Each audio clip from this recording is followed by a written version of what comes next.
আসসালামু আলাইকুম।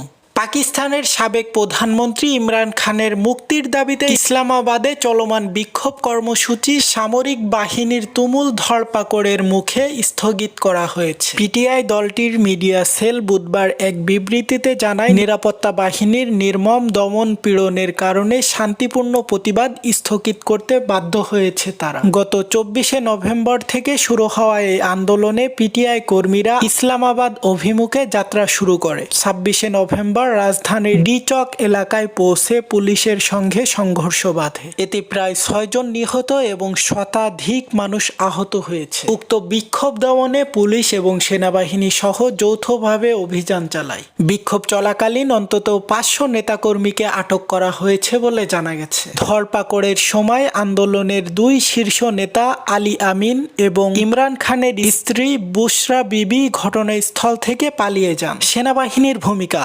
ইসলামাবাদে red zone এলাকায় সেনাবাহিনী মোতায়েন করা হয়েছে। পিটিআই কর্মীদের দেখা মাত্র গুলি করার আদেশ থাকলেও সেনাবাহিনী গুলি চালায়নি বলে সূত্র জানায়। সো হেই বন্ধুরা, তোমরা দেখছো এসে গ্লোবাল নিউজ, সাথে আছে আমি হুসাইন আহমেদ। সকল আপডেট পেতে অবশ্যই আমাদের চ্যানেলটি সাবস্ক্রাইব করে আমাদের সাথেই থাকো। ধন্যবাদ।